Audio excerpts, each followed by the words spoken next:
Jesus para sempre. Já foi vendido como escravo e não existe nenhum, apenas um pecado. Mas eu sei que no caminho já me entendeu o prazer da sua luz. Tu és o meu amado.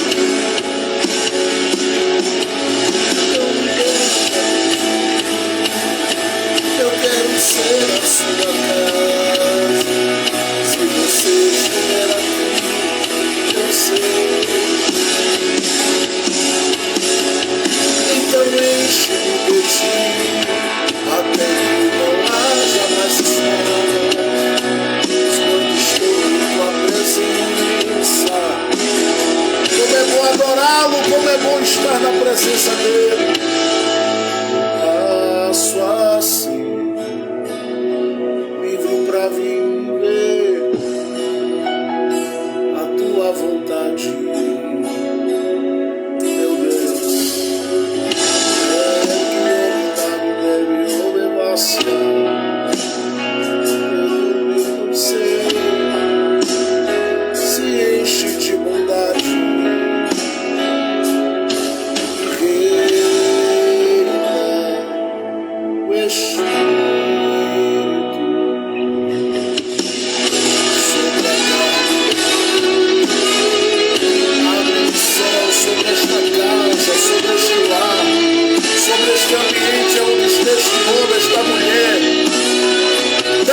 A tua glória onde ele estiver neste momento e enche a vida dele de esperança e de vida.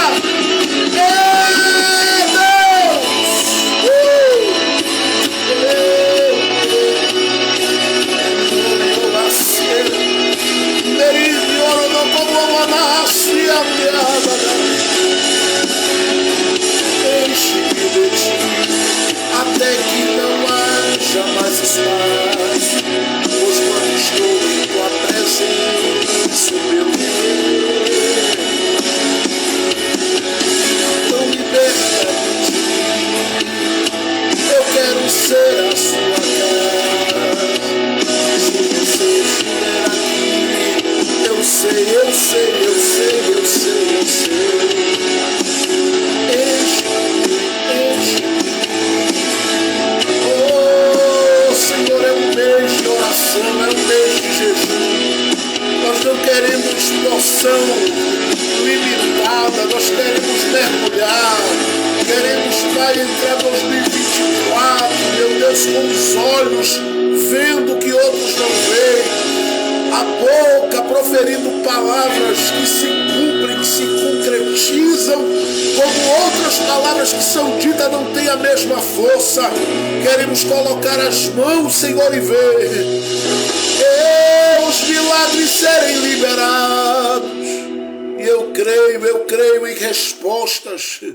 Eu creio em um mover extraordinário. Eu creio em coisas lindas.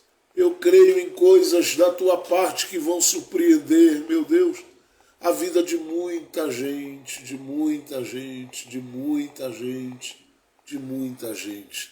Que seja assim, Senhor, no nome de Jesus, para a glória de Jesus, que seja assim, para a glória do nome bendito de Jesus.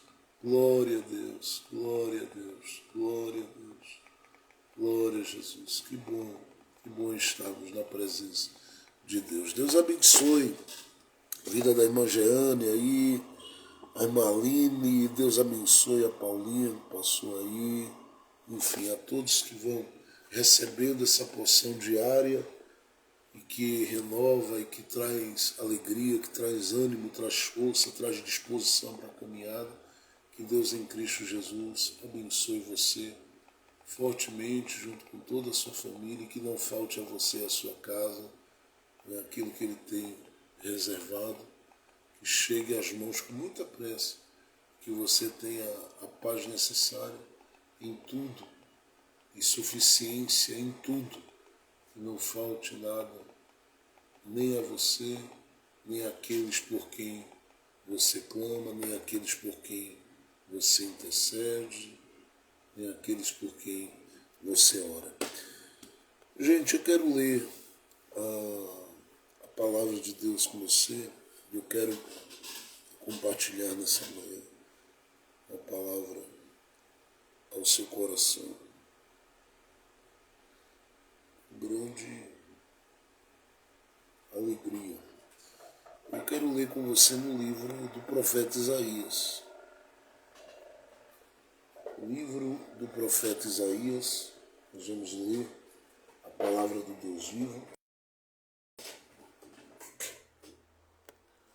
Isaías, eu quero ler no capítulo de número 4.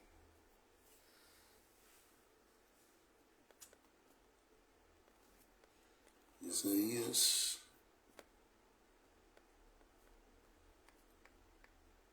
capítulo de número 4. Espero que você já tenha achado. É uma simples reflexão.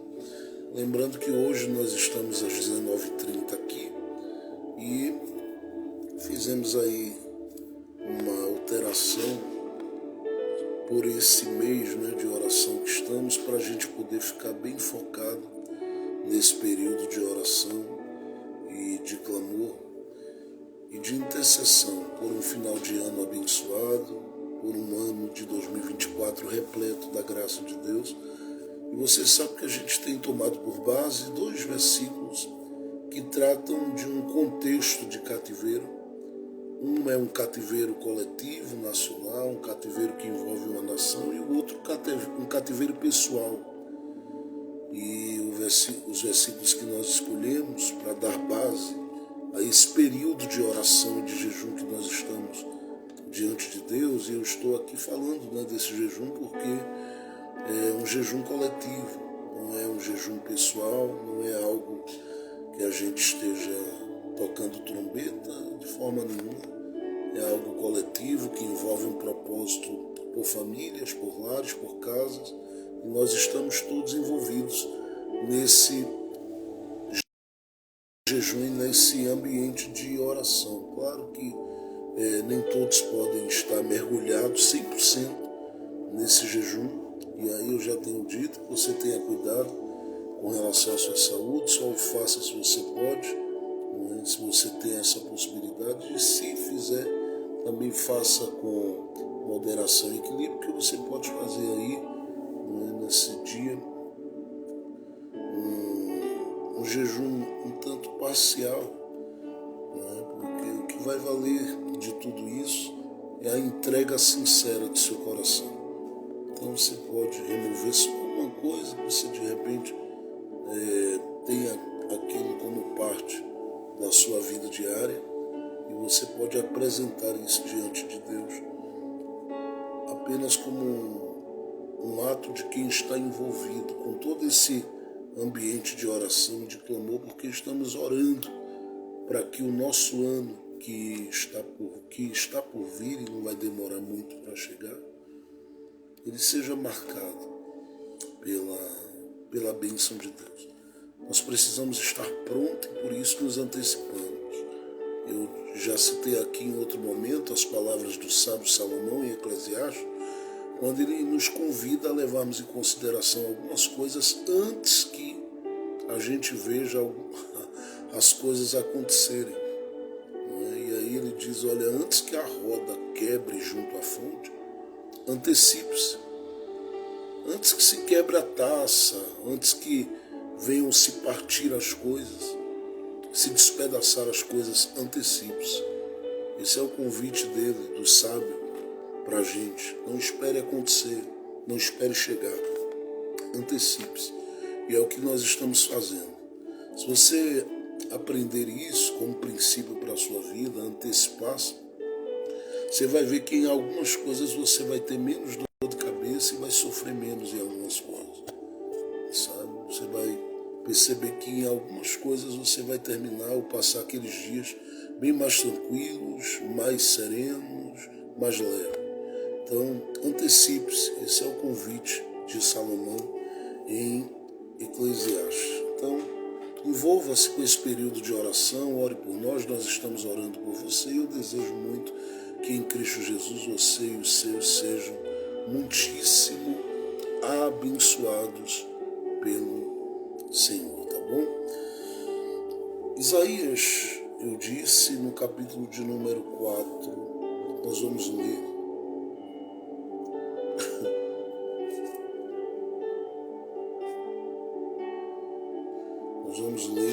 aí o verso de número 6. Isaías capítulo 4. Vamos fazer uma leitura um pouquinho mais extensa. Vamos ler aí a partir do verso de número 2. Tá bom? Vamos ler do verso 2 ao verso 6. Naquele dia o renovo do Senhor será cheio de beleza e de glória, e o fruto da terra excelente e formoso para os que escaparem de Israel. E será que aquele que for deixado em Sião e ficar em Jerusalém será chamado santo, todo aquele que estiver inscrito entre os viventes em Jerusalém. Quando o Senhor lavar a imundícia das filhas de Sião e limpar o sangue de Jerusalém, do meio dela, com o espírito de justiça e com o espírito de ardor. E criará o Senhor sobre todo o lugar do monte de Sião e sobre as suas congregações, uma nuvem de dia, uma fumaça, um resplendor de fogo flamejante de noite, porque sobre toda a glória haverá proteção. E haverá um tabernáculo para a sombra, contra o calor do dia, e para refúgio e esconderijo contra a tempestade e a chuva. Quero dar uma ênfase no verso 6, e haverá um tabernáculo para a sombra, contra o calor do dia, e para refúgio e esconderijo contra a tempestade e a chuva. Amém. Que assim seja. Amém. Isaías, antes do seu chamado propriamente dito, que nós consideramos tornar-se evidente a partir do capítulo de número 6, quando ele vê o trono de Deus, ele já é um profeta. E é algo que parece uma informação desencontrada eu dizer que antes do chamado dele. Porque o fato de ser um profeta não o coloca na posição de alguém que pode se apresentar como o verdadeiro chamado de Deus. Por quê? Porque Isaías vai, a partir do capítulo 6, ficar ciente de que o chamado, ele inclui duas coisas importantes. Primeiro, o temor a Deus, que eu já tenho falado sobre isso esses dias aqui. E segundo, os frutos que são manifestos como resultado desse temor. Isaías é alguém que nós podemos apresentar como um profeta que do capítulo 6 para frente vai frutificar muito. Mas do capítulo 1 ao capítulo de número 5, nós temos um Isaías que vive uma relação de alguém que diz: eu tenho um chamado, e em verdade é um profeta, reconhecido pelas pessoas, mas eu diria que pouco identificado por Deus. E aí você diz: mas pastor, a mensagem dele não é uma mensagem de Deus? É aqui que está a diferença. Porque Deus pode usar o cano para fazer que a sua água passe, não importa como está o cano. A água de Deus, que é a sua palavra, é sempre limpa. O cano não importa. Deus tem seus veículos, Deus tem seus meios. Para Deus, uma jumenta pode falar e Deus fazer com que o profeta assimile, entenda a mensagem que chega ao seu ouvido. Para Deus, pode ser uma pombinha solta da Arca de Noé. Ela já diz alguma coisa nas idas e nas voltas dela como mensagem. Então, como verdade bíblica, nós entendemos que para Deus não tem a ver com o cano, tem a ver com a água. Isaías é esse cano que tem seus problemas. A água de Deus está passando ali. Passando porque ele está inserido em um contexto de um povo que Deus ama. Então Deus diz, a minha água vai chegar lá. Passando por ele porque ele está vivendo um tempo em que corações, o que não é nenhuma novidade, porque no Antigo Testamento isso acontece em muitos momentos, corações estão vivendo uma vida dúbia ou divididos. Terceiro, ele está vivendo um tempo que, além dele ser um dos poucos que estão ali, eu estou aqui com a boca aberta, se eu quiser usar, use.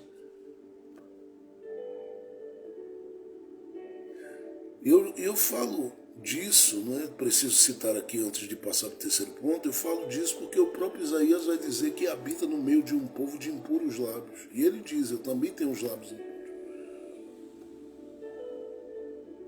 Mas tem uma terceira coisa aqui que a gente precisa levar aqui, colocar aqui em destaque. É que Isaías, ele consegue perceber que para cada tempo Deus tem uma mensagem.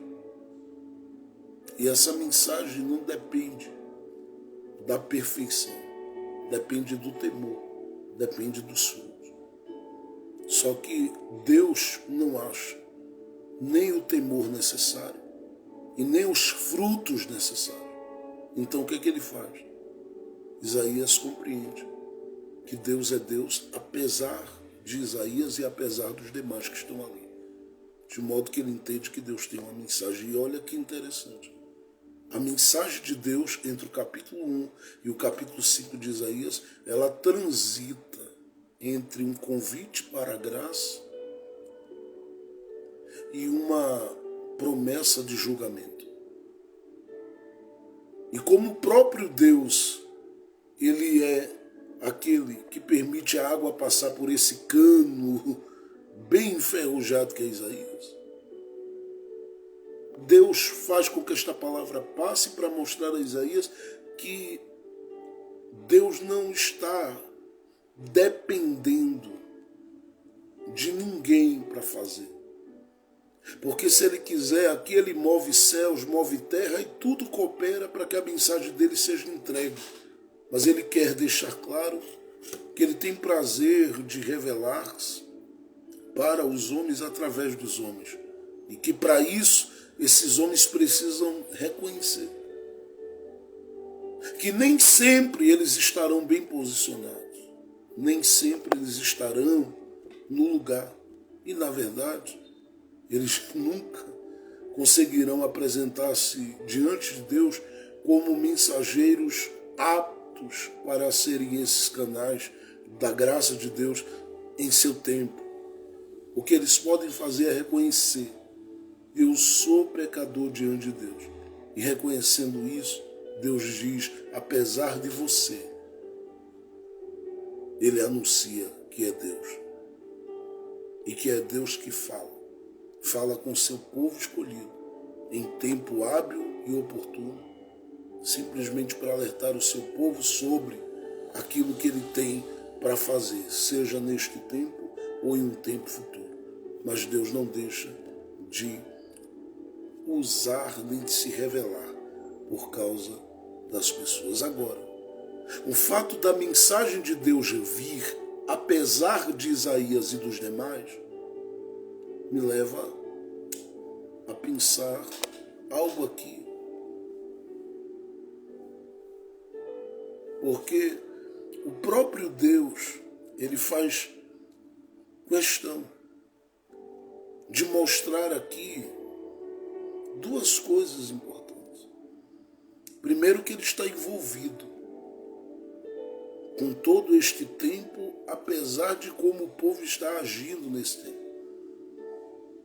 E ele está envolvido simplesmente porque ele tem planos, apesar dos que se perderam dos seus planos. E é bom saber disso, porque aí a gente entende, por exemplo, o que no capítulo 1, a partir do verso 18, vai se revelar. Porque Deus fala no capítulo 1 dos pecados de Judá, no verso 10 até o verso 17, ele fala sobre a hipocrisia do culto que era oferecido por aqueles que estavam ali, com o coração bem distante de Deus, porque o honravam com os lábios, mas o coração estava distante. E ele fala, a partir do verso 18, que ele tem um convite para esse povo. E esse convite revela que Deus está envolvido naquela história e criando situações para trazer o coração desse povo de volta. E para que algo melhor? Usaram Isaías de lábios impuros para dizer aos de lábios impuros que Deus tem interesse no homem mesmo no seu fracasso, mesmo na sua queda, mesmo no seu erro, mesmo no seu pecado. E aí, quando eu digo isso, qual o interesse de Deus? Conduzir esse homem à necessidade de arrependimento, ao lugar de arrependimento, ao lugar de comunhão restabelecida e a um novo posicionamento diante de Deus, para que o nome do Senhor, através dele, seja engrandecido e glorificado. Então Deus diz: eu vou usar Isaías e vou deixar claro através de Isaías que eu tenho um convite de misericórdia e de graça, convite este que vai deixar claro para eles que, por mais manchados que eles estejam, eu posso fazer tudo se tornar branco e alvo como a neve. Deus está envolvido com a história.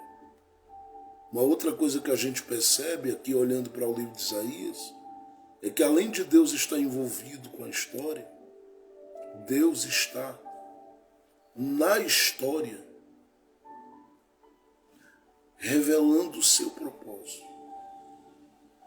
E quando eu falo que ele está revelando o seu propósito, é porque ele mostra claramente que ele não está atrelado, ele não está preso, ele não está dependendo em nada aqui da ação e da atitude do povo para se revelar entre as nações como o Deus grande que ele é.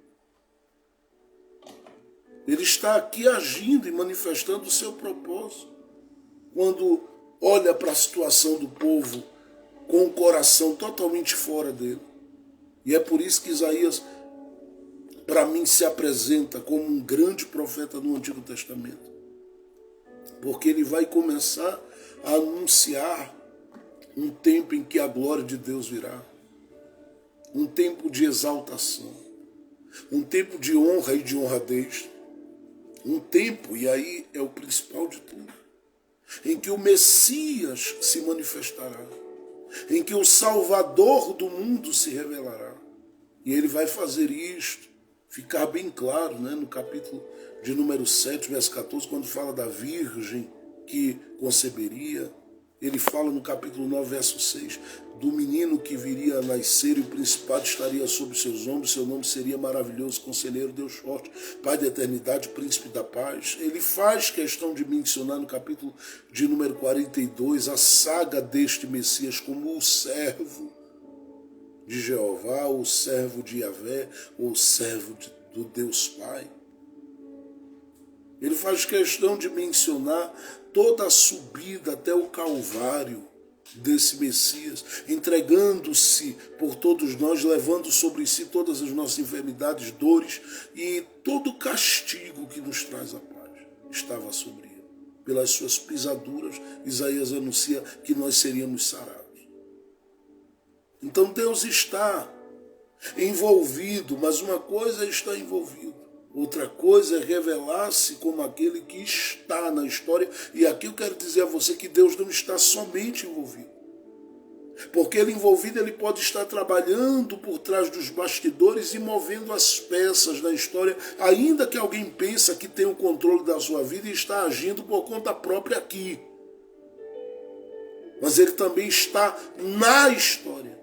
E eu estou dizendo que ele está na história, porque apesar de tudo que o povo está fazendo, ele está na história revelando o seu propósito.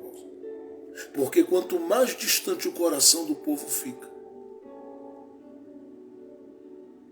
mais Deus vai anunciando por meio de Isaías o que ele tem preparado para o futuro. E olha que coisa incrível. É o povo distante e Deus dizendo: quanto mais distante estão ficando, mais o meu propósito vai se revelando. Porque eu vou anunciando o quanto eles precisam de restauração, de vida, de perdão, de misericórdia, de compaixão, de renovo do Espírito, da unção, da graça. Enquanto eles pensavam estarem agindo por conta própria e vivendo suas vidas sem Deus, totalmente entregues, quem sabe, ao secularismo, onde não importava e não fazia sentido nada que envolvesse o nome de Deus, nem sua palavra, nem cultos, nada.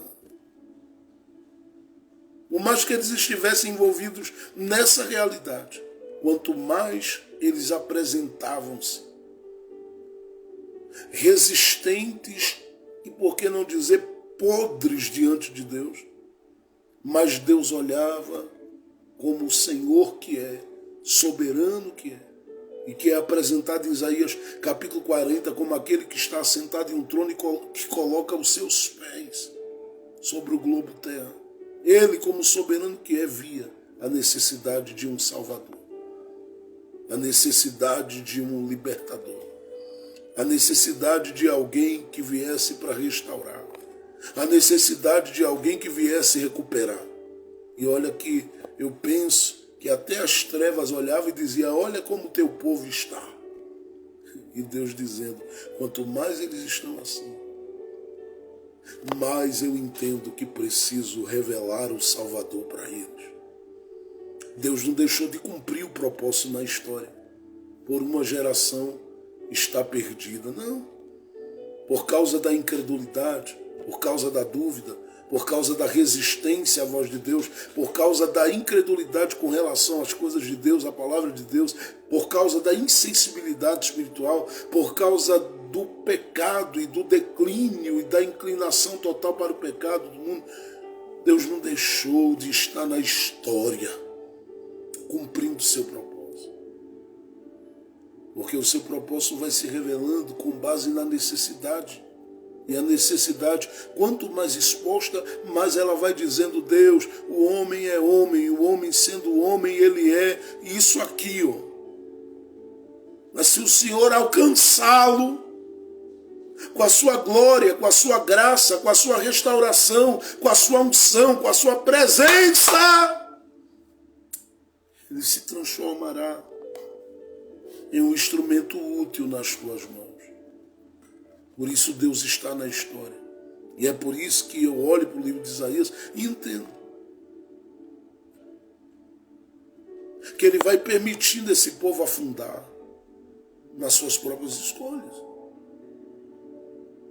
É por isso que eu olho para o livro de Isaías e entendo uma segunda coisa. Que ele vai permitindo esse povo se sentir como quem está caminhando sozinho, sem apoio, sem cobertura, sem nada.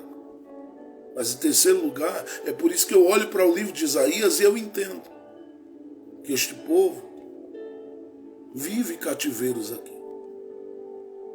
No capítulo 51 de Isaías, verso 14, o Senhor diz: o exilado cativo depressa será solto. Porque o contexto do livro de Isaías envolve cativeiro. E a gente sabe Nós sabemos muito bem que ao longo da história, seja o povo hebreu falando uma só língua, com um só pensamento, viveu o cativeiro como aqueles demais, que foram se revelando como dois povos praticamente, que não era um só.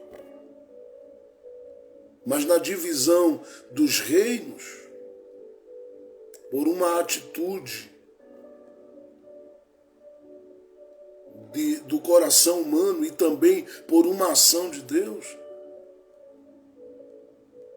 houve essa divisão e Isaías está de um lado nessa divisão, essa divisão que eu falei tantas vezes aqui de reino norte, reino sul, reino sul, reino norte.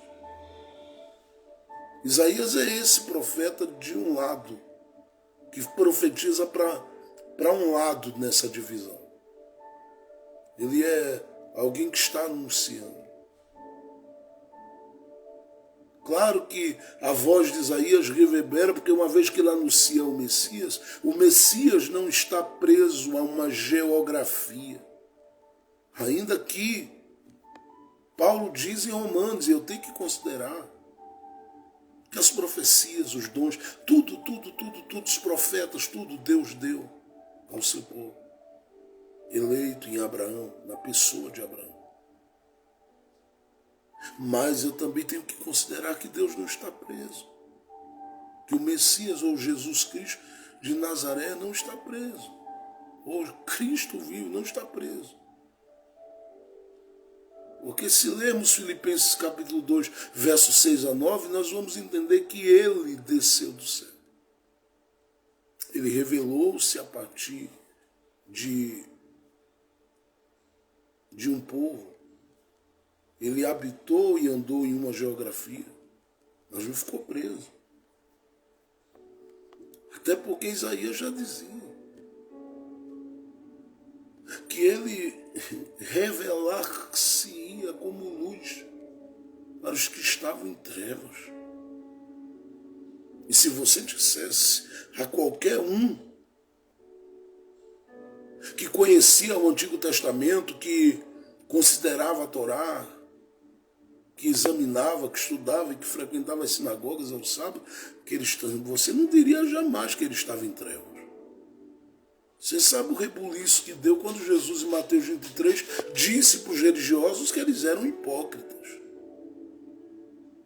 Então, por que eu estou falando isso? Justamente pelo fato de que o Senhor aqui, ele usa o cativeiro, ou esse tempo de cativeiro, como uma bênção, para trazer esse povo para o lugar certo, para a posição certa, para o encontro certo. É como se Deus entendesse que precisava permitir a necessidade para que o coração estivesse quebrantado e rendido. Porque na necessidade toda soberba acaba, todo orgulho acaba. E o que fica é a rendição de um coração que diz, eu preciso do Senhor. É por isso que quando ele apresenta no capítulo 6, eu não estou pregando sobre o capítulo 6, mas por isso que quando ele se apresenta no capítulo de número 6 de Isaías, nos é dito que Isaías gritou, ai de mim que vou perecendo. Isaías descobriu que não ia morrer coisa nenhuma. Que o que para ele parecia ser fim, para Deus era começo. Porque Deus está na história, trabalhando justamente quando essa necessidade é exposta. Eu vou perecendo. O coração fica livre para toque. O coração fica livre para manifestação. O coração fica livre para operação. O coração fica totalmente suave e sensível para as ações soberanas e sobrenaturais de Deus. E Deus está interessado em fazer isso. Se revelar para esses corações que dizem, necessitado eu estou, preciso de ti. Então Deus usa. Os cativeiros o cativeiro vai aí, mexendo com eles. Se você olhar, tem uma expressão no livro de Isaías que é colocada, dependendo da tradução, bem próximo do que eu vou dizer aqui. Era a forma que esse povo se via. Eles se viam como um pássaro cujas asas haviam sido cortadas. Pássaros feridos. Ele diz que uma das asas havia sido cortada. Eles não conseguiam alcançar equilíbrio e não conseguiam se manter em condição de voo. Tudo isto porque Deus permitiu eles passarem. Só que o cativeiro que coloca eles nesse lugar de necessidade, de equilíbrio, de força para voar e tudo mais. O cativeiro que coloca eles na condição de feridos faz com que eles, a partir daí, revelem-se como aqueles que vão olhar para cima. E quando isto vai acontecer, o Deus que anunciou no capítulo 1, do verso 1 a 17, os pecados desse povo, que bateu de frente com a soberba desse povo, que diz que bateria de frente com a soberba, com orgulho, com tudo mais, começa a partir do verso 18 a fazer um convite para esse povo viver uma outra realidade. E o versículo 18 e 19 do capítulo 1 de Isaías diz para a gente assim, ó: vinde então e arguir-me, diz o Senhor, ainda que os vossos pecados sejam como a escarlata, eles se tornarão brancos como a neve, ainda que sejam vermelhos como o carmesim, se tornarão como a branca lã. Se quiserdes e obedecerdes, comereis o bem desta terra.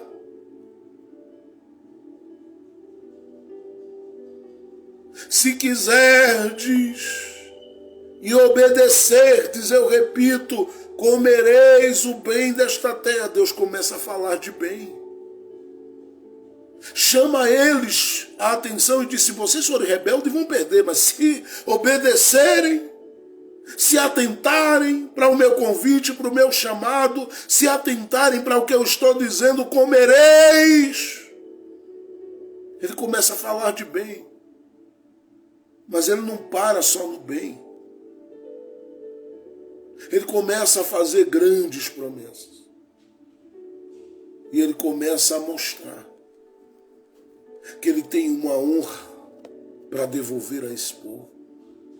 Ele começa a mostrar, se você ler o capítulo de número 2, que ele tem uma glória para revelar sobre este povo.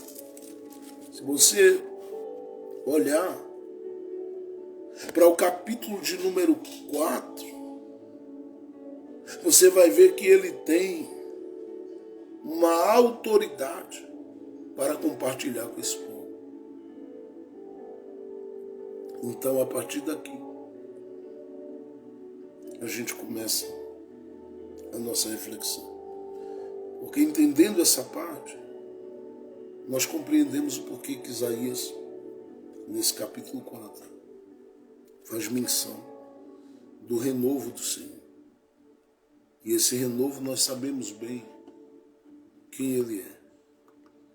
Porque quando a gente fala do renovo aqui, não está falando apenas de uma renovação espiritual vivida pelo povo, mas está falando da pessoa que é o agente renovador da alma, do coração e da vida do ser humano. E olha o que ele diz: naquele dia, o renovo do Senhor será cheio de beleza e de glória. Esse renovo de Deus é importante. Ele é importante. Olha o que ele vem trazendo. Será cheio de beleza, cheio de glória. Pare aí e depois, não agora, compare com João capítulo 1, verso 14. Veja se a glória não está ali. Olhe para Lucas depois, no capítulo 9, versículo de número 28 a 34. E veja se a glória não está ali.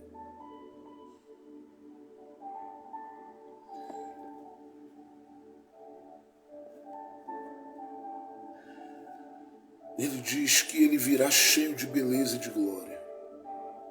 É incrível que o mesmo Isaías que fala da beleza do renovo, ele descreve, a aparência do Messias como raiz de uma terra seca. E ele diz, nele não víamos beleza alguma, formosura alguma, porque ele está pensando na simplicidade da apresentação física de Jesus.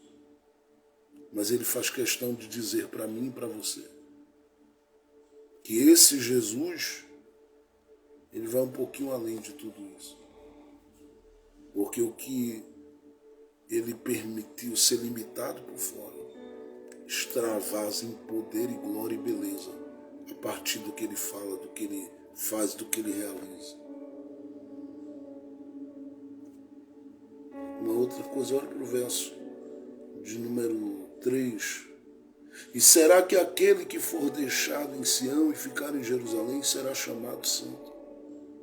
Todo aquele que estiver inscrito entre os viventes em Jerusalém. Quando o Senhor lavar a imundícia das filhas de Sião, porque ele está pensando justamente aqui na obra desse que é o renovo.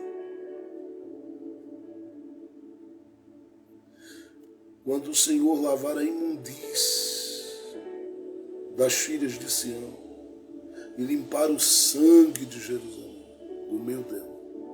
Olha o que ele diz no verso de número 4, aí ainda na última parte. Com o espírito de justiça e com o espírito de amor. E criará o Senhor sobre todo o lugar do monte Sião e sobre as suas congregações. Ele está mostrando claramente a obra do renovo. Porque o renovo virá e ele diz como vem. Segundo, ele mostra que obra ele fará. E ele fala que a obra é uma obra de purificação. É uma obra de transformação, é uma obra de mudança. Mas o terceiro, que é bom destacar, ele diz que a obra desse renovo é uma obra alicerçada em um espírito de justiça e com ardor. No verso de número 5 ele diz, e criará sobre todo lugar do monte de Sião e sobre as suas congregações uma nuvem de dia. Isso aqui é muito importante, gente. Uma fumaça e um resplendor de fogo flamejante de noite. Vou repetir. E criará o Senhor sobre todo o lugar do monte de Sião, mostrando claramente que ele está de olho na geografia, mas você vai perceber que ele não está preso a ela.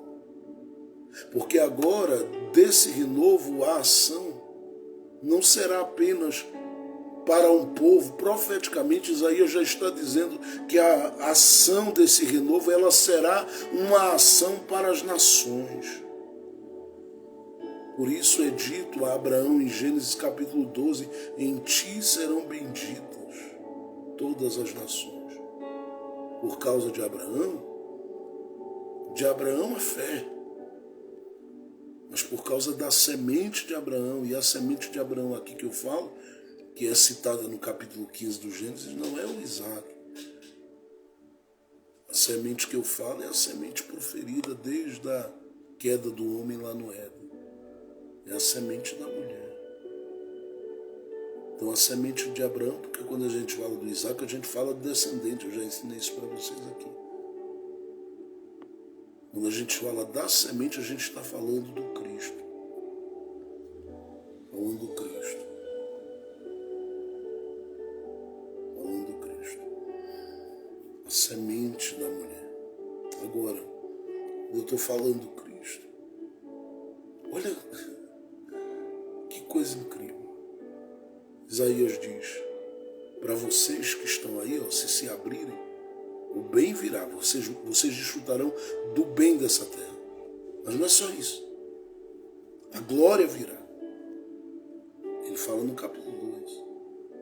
Vocês terão defesa no capítulo 3 do julgamento, porque eu vou mostrar o justo. Capítulo 3, verso 10, marque isso.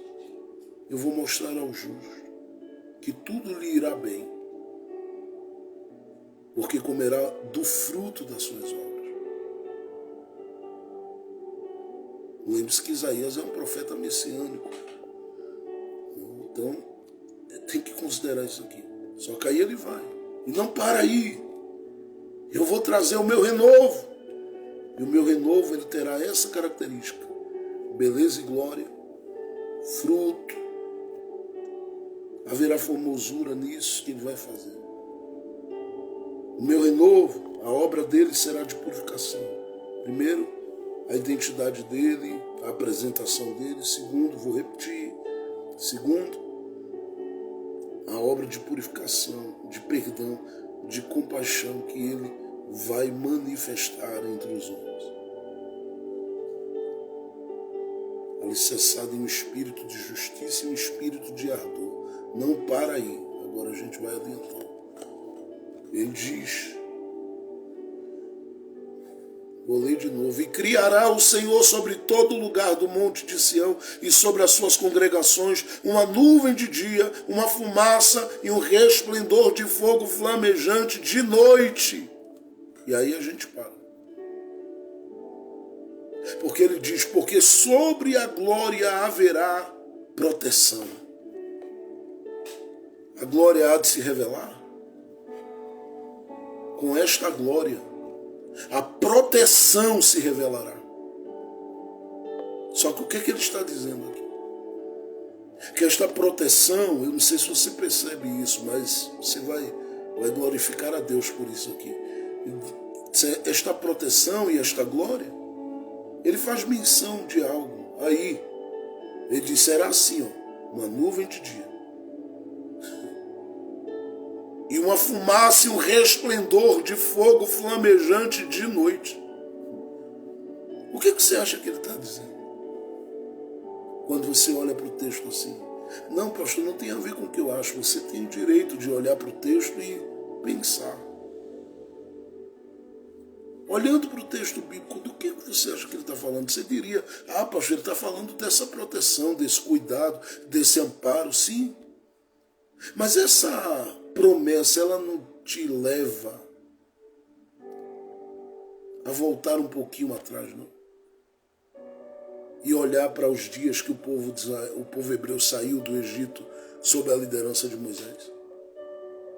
Lembre-se que ele está falando para Judá, mas também está dizendo claramente o que vai acontecer com as nações do mundo se crerem nesse renovo de Deus que vem.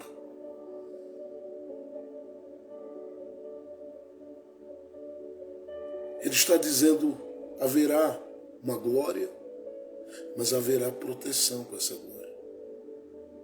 E sabe por que isso vai acontecer? Como isso vai acontecer? Uma nuvem os cobrirá de dia. E uma fumaça e um resplendor de fogo flamejante de noite. Sabe o que ele está dizendo? Se eu farei no futuro, só vai dar glória que está ligado. Como eu fiz no passado.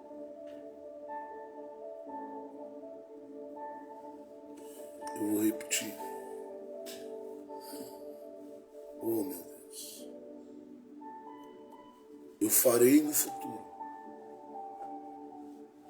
Ele diz, como ele fez no passado. Qual foi o contexto em que isso aqui se manifestou no passado? Deserto. Dias de caminhada longa. Dias de conflitos e de necessidades. Dias de petição e de necessidades.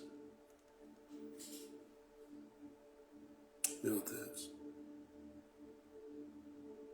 Necessidade de água. Deus lá. Necessidade de pão, Deus lá. Eu não quero mais maná, eu quero carne, Deus lá. E tudo isso através de Moisés, da vara de Moisés, mas com uma presença que confirmava por meio da nuvem e da coluna de fogo. Nuvem de dia, coluna de fogo à noite. Deus estava aqui através de Isaías rememorando os dias que ele manifestou o seu cuidado sobre o seu povo. E duas coisas ele está gritando aqui. Ele está dizendo: eu ainda sou o mesmo. Uma outra coisa que ele está dizendo aqui: eu não me perdi no tempo, nem com o tempo. Porque o tempo passou, mas as minhas obras, elas permanecem. Do mesmo jeito que eu operei lá atrás, eu não sei quem está recebendo, eu continuo operando. E os sinais que ele deu em um tempo da vida do seu povo, ele fala comigo e com você por meio da sua palavra hoje. Ele nos dará em tempo hábil. Talvez o contexto seu envolva muito do que eles viveram, ainda que você não pise na geografia ou no caminho deserto que eles pisaram. Aleluia. Você pode dizer assim: eu não pisei naquele mesmo deserto, mas eu sei o deserto que eu estou. Aquele que vem com beleza e glória. Aquele que se revela como aquele que purifica, perdoa, reconcilia e salva. É o mesmo que está dizendo para você hoje. Tem nuvem, tem coluna de fogo. Só que ele não para aí. Ele não para aí. É por isso que eu vim fazendo esse caminho. Porque essas três coisas estão disponíveis para os que olham e dizem: eu reconheço que tu és Deus, apesar de tudo que eu sou, com as minhas falhas, com as minhas limitações, com a minha pequenez humana. Nuvem, coluna de fogo. Mas ele para aí? Não, ele faz uma promessa de um terceiro instrumento que ele usará para os que estão nesses caminhos e que aguardam a ação do renovo de Deus, que é Jesus. Porque para mim ele é o renovo de Deus. Para você, ele é o renovo de Deus. Então olha o que ele promete no verso 6. Marque na sua Bíblia, porque era esse versículo 6 que eu queria dar mais destaque. Ele diz assim: e haverá um tabernáculo para a sombra contra o calor do dia, e para refúgio e esconderijo contra a tempestade e a chuva.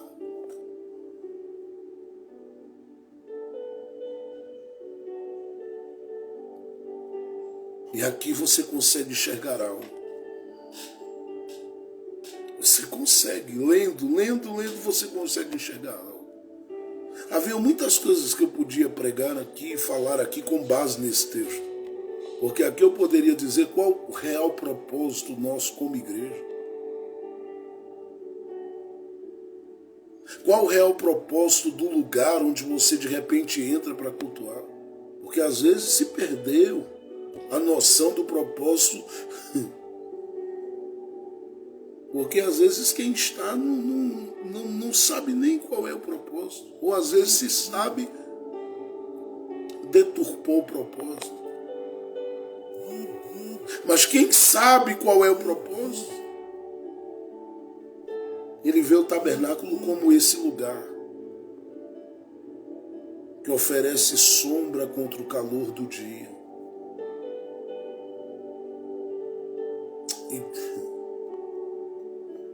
E refúgio e esconderijo contra a tempestade e a chuva. Mas eu não quero falar a partir do pensamento de qual o propósito, qual o plano ou qual o propósito de Deus com a igreja como lugar, como espaço, nada disso. Pensando na instituição, não, nada disso. Eu só quero dizer a você que ele está expondo aqui uma promessa e que me faz enxergar algo, porque ele diz, haverá nuvem de dia, coluna de fogo de noite, e eu olharia para isso aqui e diria, já é o suficiente para deserto. Mas você sabe que no deserto não houve só nuvem, não houve só coluna. No capítulo 25 do Êxodo, o Senhor deu ordem para que se erguesse, entre o capítulo 25 do Êxodo e o capítulo 40, o tabernáculo de Moisés. Depois do tabernáculo de Moisés, você tem em sequência o tabernáculo de Davi, depois o templo de Salomão, o templo sobre os dias de Zorobabel, e aí, consequentemente, o templo de Herodes, até chegar naquilo que seria o templo, eu penso, mais especial de todos, que é a minha vida e a sua como morada de Deus, como Paulo diz na carta aos Coríntios. Agora, preste atenção nas palavras de Deus. E criará o Senhor sobre todo lugar do monte de Sião e sobre as suas congregações. Ele diz, uma nuvem de dia, onde houver alguém, haverá que ama a Deus e teme a Deus, ele diz, haverá uma nuvem de dia. E de noite, uma coluna de fogo. Isso aqui é a proteção externa de Deus, a proteção de Deus no dia a dia do lado de fora. Mas ele diz que para estes que estão em caminhos de deserto, ele diz, eu tenho uma promessa para o futuro de vocês. E qual é a promessa, Deus? A promessa é esta aqui, ó, haverá um tabernáculo. Ele está dizendo a princípio que ele é poderoso para guardar fora, como ele é poderoso para guardar dentro. Aqui, a ideia é que toda vez que você sai para o dia a dia de luta, como eu e outros mais saímos para o nosso dia a dia de luta, todos nós estamos envolvidos em um dia a dia tão corrido e que nos chama todo dia para encarar os desafios, os problemas, as dificuldades e tudo mais. Todos nós estamos envolvidos. Nós saímos, Deus logo grita, nuvem, agora. Nuvem de dia. Coluna de fogo à noite.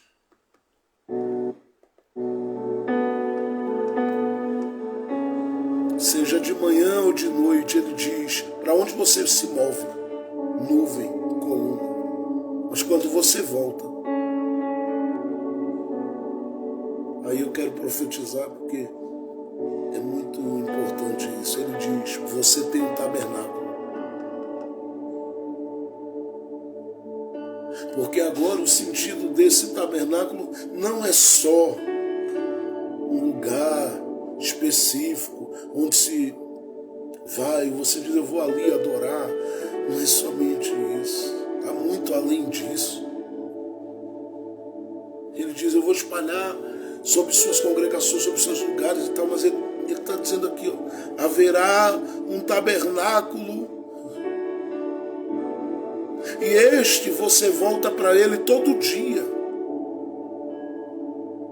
É seu santíssimo lugar. É o seu santuário onde você se desnuda, onde você se joga, se lança, se rende, chora, grita, expõe suas fraquezas, suas fragilidades, seus medos, seus temores, suas agonias, suas aflições, tudo mais você bota para fora neste tabernáculo. É o santuário onde você diz: Deus, aqui está o meu pedido de perdão. Esse santuário tem a ver com a sua casa, esse santuário tem a ver com o seu lar, esse santuário tem a ver com o ambiente da sua família. E aí, ele está dizendo, no seu dia a dia, quando você percebe o calor, a nuvem está lá. Você está aí no trabalho, no ambiente onde você estiver, a nuvem de Deus está aí. Quando você sair, mesmo nesse tempo quente, a gente sente às vezes a frieza bater a porta. Ele diz: coluna de fogo aí. Mas quando você está dizendo para ele: eu vou voltar para o meu canto, ele olha e diz: está voltando para o tabernáculo. Eu vou fazer deste tabernáculo, só vai pegar quem tem fé, uma sombra contra o calor do dia e um refúgio e esconderijo contra a tempestade e a chuva. Há milhares de pessoas que, se pudessem, não sairiam desse tabernáculo nunca. E há milhares de pessoas que, se pudessem, no seu horário de almoço, ia correr para o seu tabernáculo. Por quê? Se elas tivessem pelo menos um tempinho ali, elas iam correr para ele. Porque esse tabernáculo é o lugar onde eles acham sombra e acham o refúgio que precisam. E é aqui que eu quero profetizar. Porque tem muita gente que diz: minha casa, minha casa, minha casa, minha casa. E eu quero hoje dizer a você: esta casa não será apenas mais casa. Deus está fazendo desta casa um tabernáculo. E Deus vai transformar essa casa em um lugar de refúgio e que oferece sombra para as pessoas que habitam dentro desta casa. Seu casamento estará, a partir de hoje, nesse lugar de refúgio. Porque o que você via como seu apartamento, como sua casa, como seu kitnet, o que seja, o Senhor está prometendo. Ele diz: Isaías, profetiza, Isaías. Diz que haverá um tabernáculo. Eu sei para o que ele aponta no futuro isso aqui. Claro que eu sei. Mas eu quero aplicar esta palavra a partir desse entendimento que o Espírito Santo está me trazendo para compartilhar com o seu coração. Ele vai transformar a realidade de lares, de ambientes, e vai fazer desses lugares um lugar de sombra e de refúgio. Por mais problemas que você tenha na sua casa, com filhos, com filhas, com parentes, com pessoas, enfim, Deus ainda faz desse lugar um tabernáculo, lugar de sombra, lugar de refúgio. E ele diz: esconderijo contra a tempestade e a chuva. Quais são as tempestades que você já enfrentou? Sucumbiu nelas? Foi sepultado por elas? Não. Porque Deus te deu um tabernáculo. Tem sombra.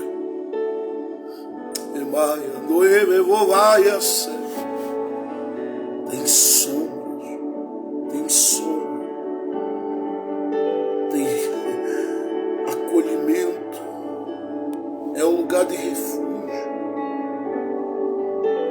são as tempestades que estão batendo a sua porta, vindo de encontro ao seu dinheiro, vindo de encontro à sua vida espiritual, vindo de encontro à relação com a sua família e com os seus familiares. Quais são as tempestades? Qual é a chuva?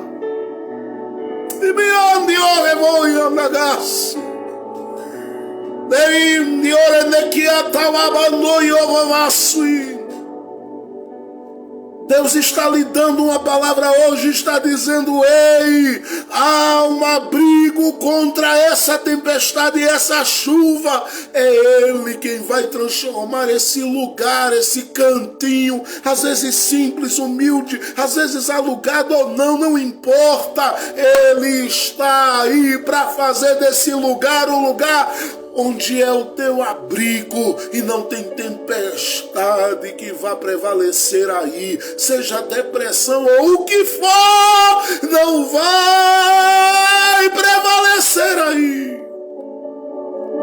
porque Deus está fazendo deste lugar refúgio. É o Deus que guarda fora quando você sai, mas é o Deus que diz tem sombra quando você volta. Você não vai ficar dependendo de determinadas coisas todo dia, toda hora, para poder simplesmente deitar, relaxar e dormir. Não! Há um tabernáculo aí, então olhe como tabernáculo, não olhe apenas como casa. Não olhe apenas como um ambiente que você entra e sai. Não olhe como lugar da sua perturbação. Não, olhe com o coração de quem diz: eu tenho um lugar de refúgio, e ali tem sombra. E me mandou como dias, ali tem abrigo. A tempestade não assola, a chuva não me mata e não me destrói. Deus está guardando este lugar. Deus está protegendo este lugar. Deus está cercando este lugar. Deus está entrando com salvação neste lugar. Deus está liberando as suas promessas sobre este lugar. Deus está acrescentando a este lugar a paz necessária. Você vai respirar para a glória de Deus. Vai dormir bem, vai comer bem, vai morar bem, vai viver bem, porque Deus transforma a realidade do lugar em santuário, com sombra e refúgio, abrigo contra tempestades e contra as chuvas da vida. Você está abrigado, você está abrigado. É por isso que Ele te convida hoje apenas a crer e a descansar. É por isso que Ele te convida hoje a adorar.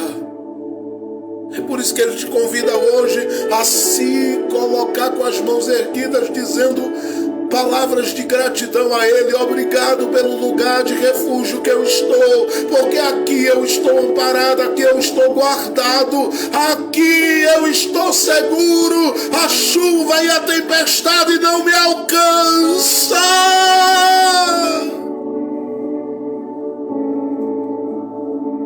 Eu repreendo em nome de Jesus tudo que quis atingir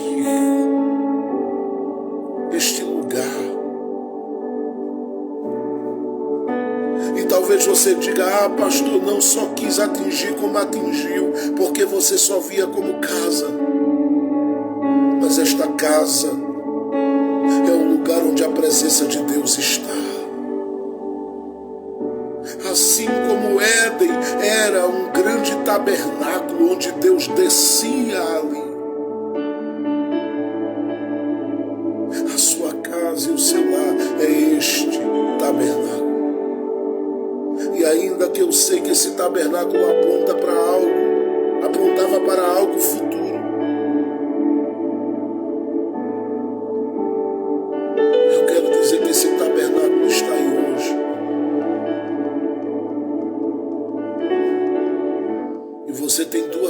formas hoje de permitir essa palavra ser aplicada à sua vida. Primeiro, vendo a sua casa como tabernáculo. Segundo, sendo o tabernáculo da sua casa. Quem oferece a sombra, quem oferece refúgio no dia da tempestade. Esses dias da tempestade são os dias solitários, são os dias de isolamento, são os dias que a depressão quer pegar. Oferece abrigo, acolhe, porque o Senhor está trabalhando, vai trabalhar. E o nome do Senhor ainda será exaltado aí. Você não está sozinho nem sozinha. Há um lugar de refúgio. Há um abrigo. E neste abrigo tem sombra. Tem proteção. Tem sombra. Tem proteção. Tem sombra. Tem proteção. Tem sombra. Tem proteção.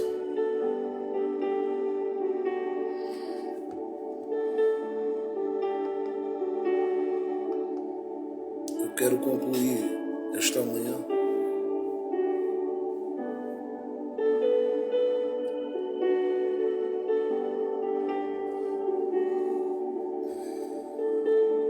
lembrando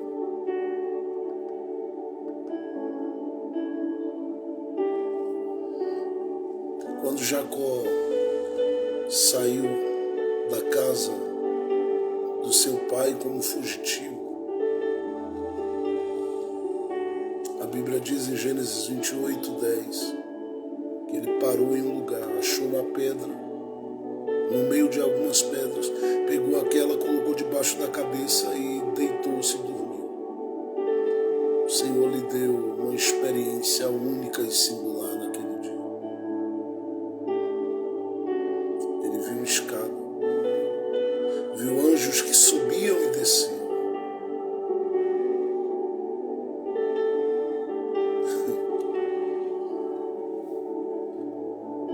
Ele viu, diz ele, quando o Senhor veio se aproximando. E o Senhor disse para ele, entre outras coisas, eu não te deixarei, nem te desampararei, até que eu cumpra na tua vida tudo que eu te prometi.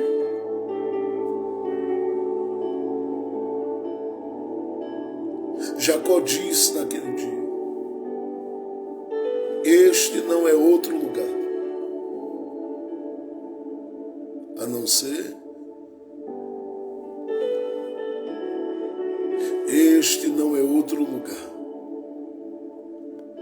que não é o lugar onde eu reclino a minha cabeça, onde eu estou reclinando a minha cabeça para dormir apenas. Aqui aqui não é um espaço sem sentido. Aqui não é um ambiente vazio. Aqui não é um ambiente da perturbação, do terror e do tremor. Este não é outro lugar a não ser a casa de Deus. Era apenas um lugar com pedras espalhadas. Mas Deus transforma os lugares solitários, os lugares de isolamento, os lugares vazios, os lugares terríveis e tenebrosos, em lugar de refúgio, de abrigo, em dias de chuva e de tempestade. Que Ele hoje cubra você e sua casa com a sua proteção, com o seu cuidado, no nome de Jesus, no nome de Jesus. Vamos orar juntos com alegria, vamos orar juntos com muito carinho, crendo que há proteção, crendo que há proteção, que que o mesmo que fez promessas a Judá é o mesmo que fala conosco nesta manhã por meio do seu servo.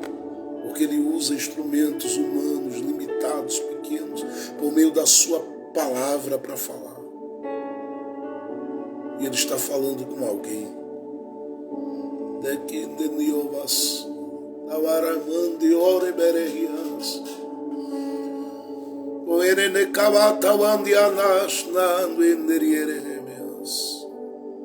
Ele está falando com alguém.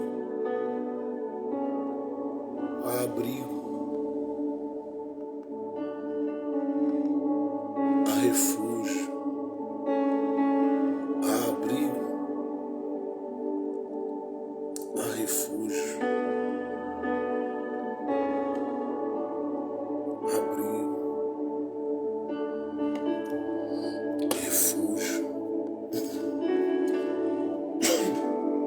Todo mundo que é surpreendido por uma chuva,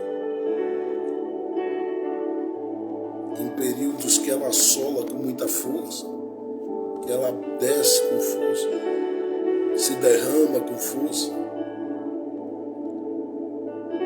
Quem não se entranca na sua casa, se está na rua, a primeira coisa que faz é buscar um lugar para se abrigar.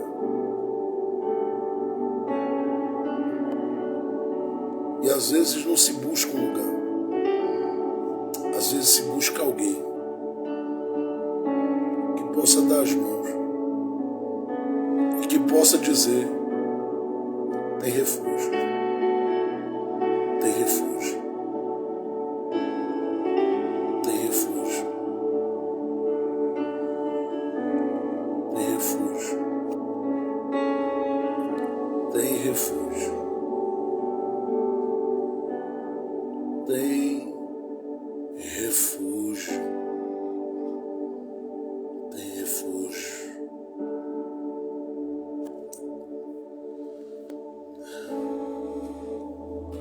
A gente ouve testemunhos e ouve tantas pessoas, né, testemunharem situações das mais diversas. E algumas delas marcam a vida da gente da forma impressionante que Deus age para cuidar, para proteger e para livrar os seus filhos. Eu lembro quando eu ouvi alguém contando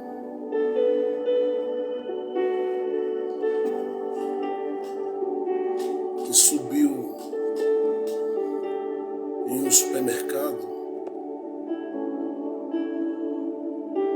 para cuidar do letreiro na época desse supermercado, colocar ali direitinho, organizar.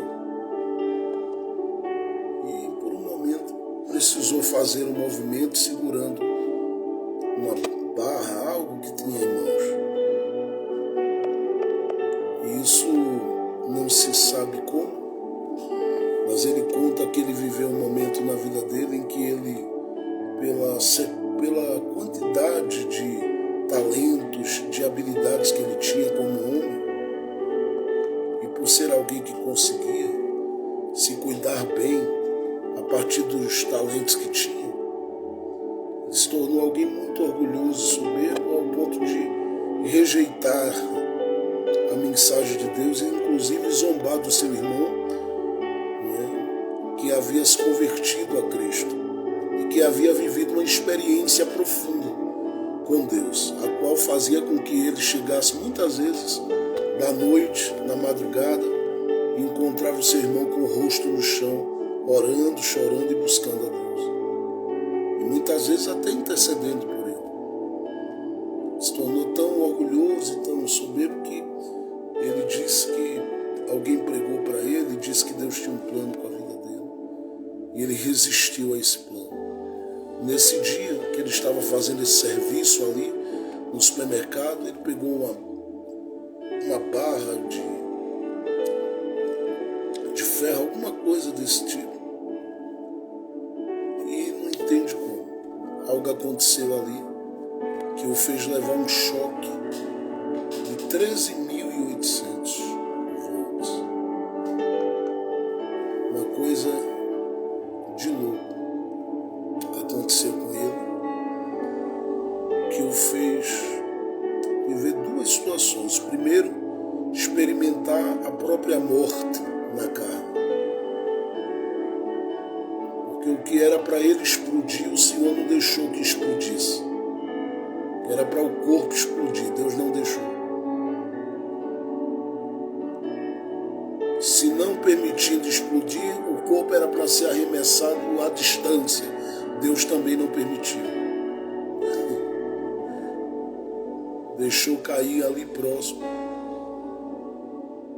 E sentiu o impacto de tudo aquilo que veio ali mesmo, por um pequeno período de tempo, a falecer.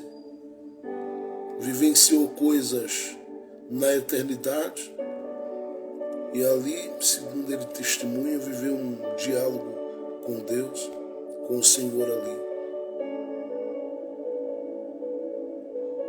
E o Senhor, por um compromisso e uma postura que ele assumiu diante de Deus ali, segundo ele testemunha,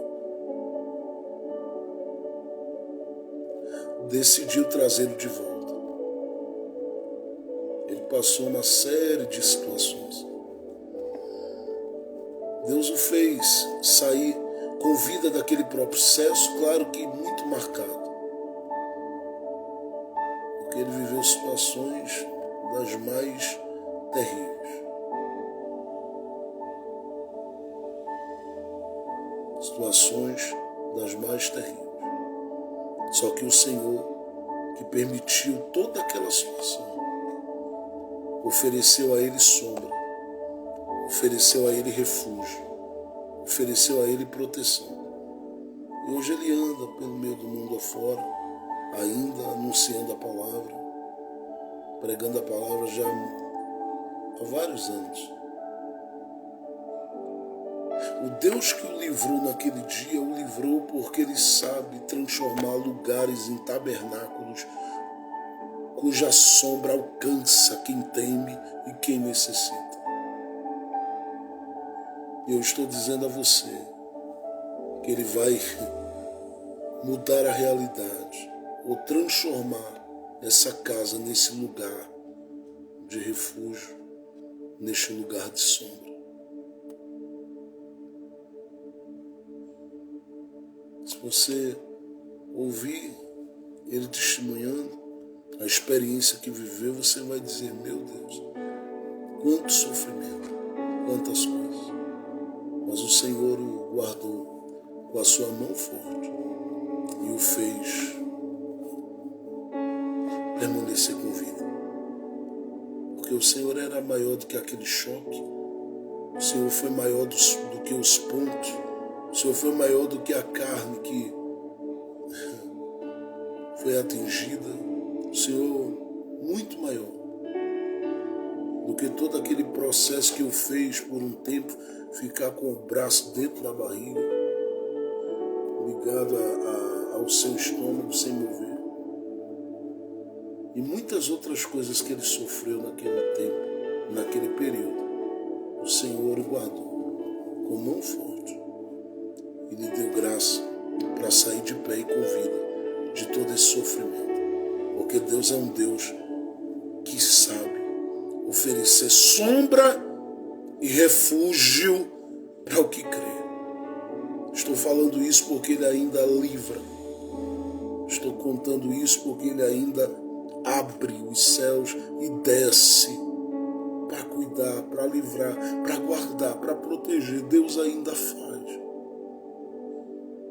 O que Ele quer de nós é apenas nos movermos como uma igreja cheia de fé, de esperança, firmes e constantes, e se movendo todo dia com a convicção de que Ele é o Senhor das nossas vidas. Que sua casa seja um lugar de refúgio e de sombra, e que se não a casa, se a necessidade de alguém for alguém, que você seja essa sombra, esse refúgio para alguém. Pai, no nome de Jesus eu te agradeço por essa manhã na tua presença. Te louvo pela alegria de estarmos envolvidos nesse período constante e contínuo de oração. Orando, Senhor, por este final de ano, orando pelo ano de 2024 juntos. E eu sei que muitos dos teus filhos estão reservando um tempinho para buscar a tua face. E o Senhor está trabalhando por eles, e eu não tenho dúvida que os teus filhos viverão um encontro com a tua glória, com a tua unção como nunca. E eles viverão um renovo especial. E eles viverão algo diferente. Porque tu és o Deus que renova e tu és o Deus que apresenta o renovo. E eu te louvo porque eu sei que Jesus é este que vem para encher de vida, de esperança, por meio do seu Espírito Santo, cada um dos nossos corações. Por isso, meu Deus, surpreende os teus filhos e as tuas filhas neste final de ano. Ah, meu Deus, ainda neste mês de novembro, entregue nas nossas mãos, nas mãos dos teus filhos, uma grande vitória, Senhor. Faz, porque tu és o mesmo, tu tens contemplado o nosso posicionamento. Sabes o quanto nós estamos focados nesse propósito, até do grupo, Senhor, nós abrimos mão por esse pequeno período de tempo e vamos voltar. Mas aquele grupo de oração que nós temos, abrimos mão por um pequeno período de tempo, para orarmos um a um, para lançarmos uma palavra um a um aos teus filhos e estarmos mais perto, dirigindo, Senhor, esse clamor e essa oração por eles especificamente. E eu não tenho dúvida de que a vitória é nossa pelo sangue de Jesus. Tu vais surpreender cada casa, tu vais surpreender os lares, tu vais surpreender as famílias, tu vais surpreender os casais, tu vais surpreender os filhos, tu vais surpreender as nossas vidas para a tua glória. Age em nós e age por nós, age em nós e age conosco, age em nós e age através de nós. Ajuda-nos a viver esse tempo de alegria, de vitória, porque o tempo do cativeiro, Senhor, já tem sido longo.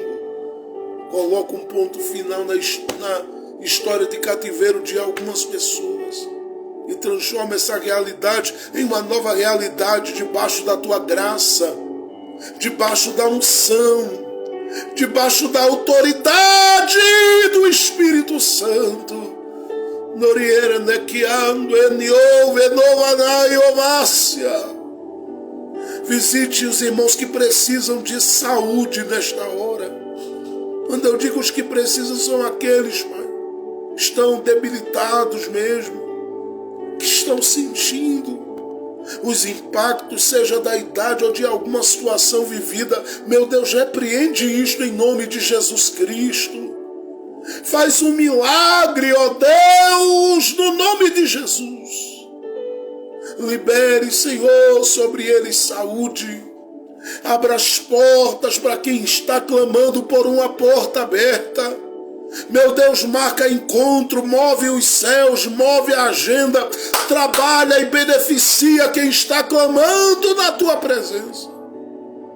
Move os céus em favor dos que choram, dos que buscam, dos que, como Jacó, procuram um lugar. E às vezes parece que o lugar não tem sentido ou não faz sentido, até que o Senhor desce com a tua glória, com o teu poder, revela a tua Shekinah. Mostra que o Senhor transforma os lugares solitários em lugares de refúgio e de abrigo contra a chuva e contra a tempestade da vida. Faz uma linda obra e preciosa obra nas nossas vidas. Faz para que o teu nome seja engrandecido. Faz para que o teu nome seja glorificado. Faz, ó Deus, para que a tua bênção seja sempre derramada. Abençoe os teus filhos nesta tarde que está por vir. Abençoe os teus filhos na noite que está por chegar. Toma a frente do nosso culto do reencontro hoje e mais uma vez nos alcança com a tua palavra. Nós queremos ser cheios da tua palavra e recebemos da porção da tua palavra conforme o Senhor tem dado e tem liberado sobre os nossos corações. Este é o nosso pedido, ó Deus. Emmanuel, Venácio. Eu sei, Senhor, que Tu estás falando com mulheres que estão me ouvindo. E eu sei que algumas estão, Senhor, diante de tempestade de chuva. Mas o Senhor está hoje mudando a cara do tabernáculo. O Senhor está mudando hoje a situação.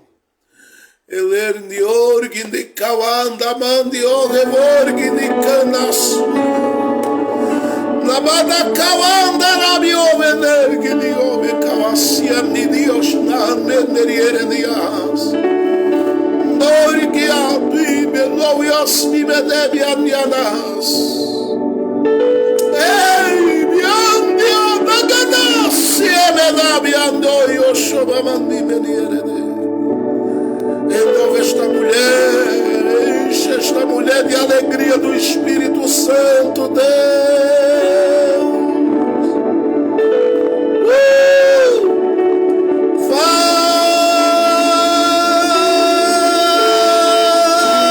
Faça milagres na vida desta mulher, na vida desta família, desta casa.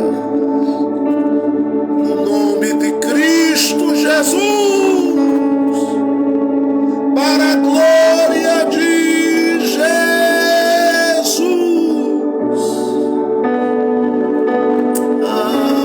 Amém.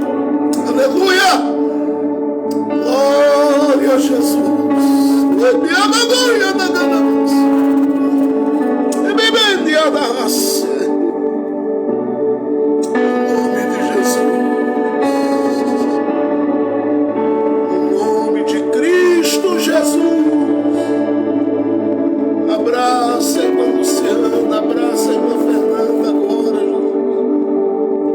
Abraço, irmão Souza, abrace, Senhor, a irmã Wanda agora, abrace a irmã Jeane agora, abrace a pastora Eliane, o pastor Gilvão, abrace agora, Deus.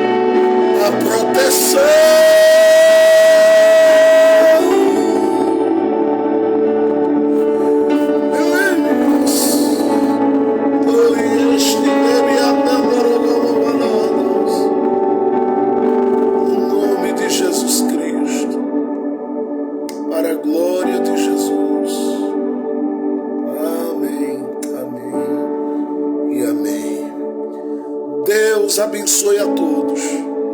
Tenha uma tarde cheia da graça e da glória de Deus.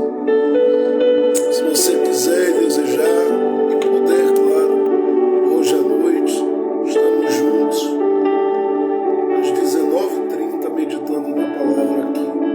O Senhor te abençoe, o Senhor te guarde, o Senhor cerque sua casa, sua família, fortaleça a sua vida em todo o tempo. Não te falte nada, mas que Ele sempre te surpreenda, porque Ele transforma casas em tabernáculos, coloca sombra e refúgio para quem precisa. Deus te abençoe. A paz do Senhor Jesus.